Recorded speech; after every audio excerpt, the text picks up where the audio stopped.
The Lenovo K10 Note is one of the few phones in India under 15,000 rupees to sport a telephoto camera, which in itself sets it apart from the competition. Now, on paper, the phone is well equipped to take on the competition, but it's time to find out if it's worth buying.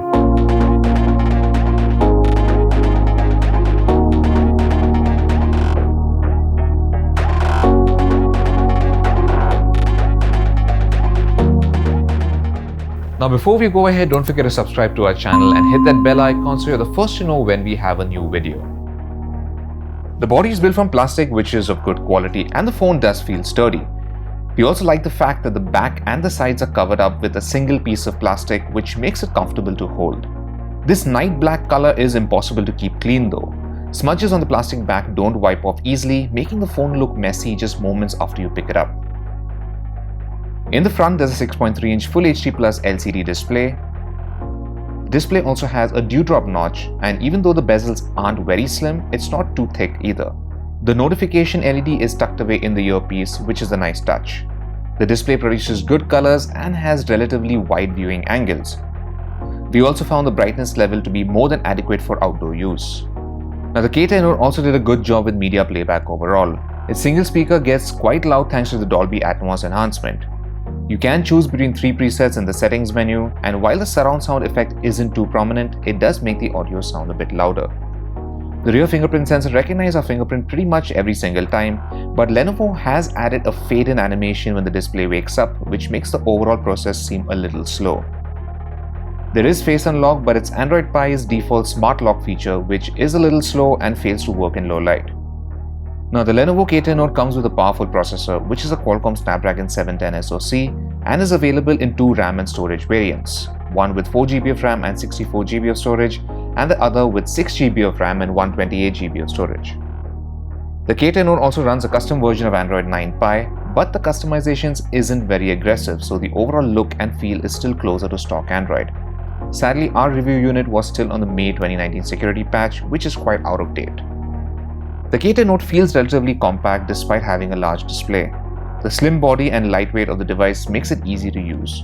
Even some one-handed usage is possible, although reaching the upper corners of the screen is still tough. The 4GB version which we reviewed ran Android pretty well. Apps loaded quickly and heavy games ran pretty well too. The phone didn't really heat up with general use, but the back did get a little warm when playing games. In PUBG Mobile, which ran well on the high preset, the phone didn't overheat or get uncomfortably hot even after about 30 minutes of gameplay. Battery life was pretty good too. The 4050 mAh battery lasted for around 13 hours and 14 minutes in our battery loop test, which wasn't very high, but actual battery life was a lot better. With regular use, which typically involved using chat apps, a bit of music streaming, camera usage, and even some gaming, we easily managed to close a day and a half of runtime on average. The K10 Note also boasts of an 18-watt fast charging, but with a battery this size, it does feel a little slow. For instance, the battery only managed to charge to about 63% in an hour using the bundled charger and cable.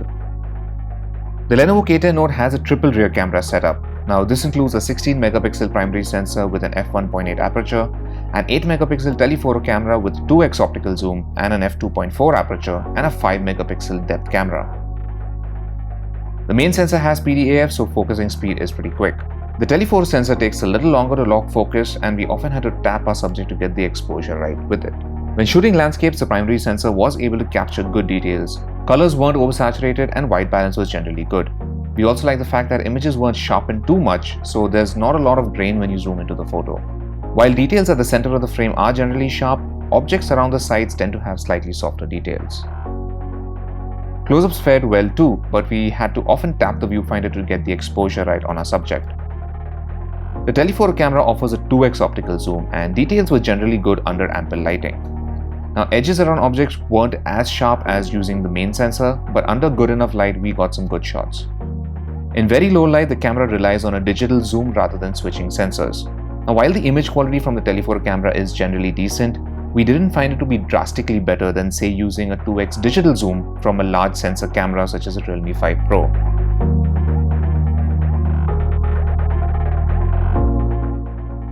Portrait mode in the K10 Note is called Dual, and with this you can add some extra background blur to your subject. The level of blur cannot be adjusted before or after you've taken a shot, and it takes a couple of seconds to save the photo after you hit that shutter button. Edge detection was pretty good and portraits of people had pleasing skin tones.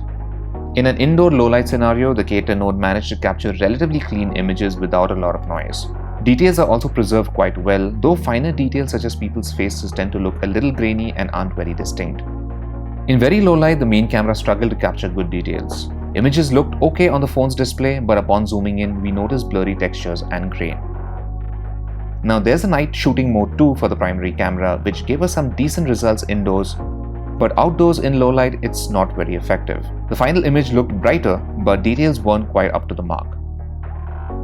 The 16-megapixel selfie camera captured very average quality selfies. Even with the beauty filters turned off, skin textures looked heavily sharpened and colors weren't always accurate. Now there's a beauty mode which has a bunch of preset beauty effects. You also have the option to create a custom beauty filter for your face, where you can enhance various aspects of your face like cheekbones, your nose, eyes, etc., and save it as a template for future use. The K10 Note shoots videos up to 4K resolution, but colors were grossly exaggerated. Continuous autofocus does work very well though. Overall image quality is quite average, especially when shooting landscapes. At 1080p, image quality is slightly better, but there's no stabilization, which is quite disappointing. In low light, the camera does a good job with suppressing noise, but the lack of any stabilization can make videos unusable. The Lenovo K10 Note is light, has good app performance, the display is vivid, battery life is pretty solid, and the rear cameras do a decent job given enough light. Adding a telephoto camera was a nice touch from Lenovo, but we found that you can get comparable results with digital zoom from competing cameras too. Now the K10 Note's plastic back is a nightmare to keep clean. Its software isn't as feature-rich as some of the other custom skins, and its cameras struggle in low light. Now the lack of electronic stabilization when shooting video is a little disappointing, and the selfie camera isn't too great either. At these price points, we think the Realme 5 Pro or even the Xiaomi Mi A3 offers better value. So thanks for watching our review, and for all things tech, log on to gadgets360.com.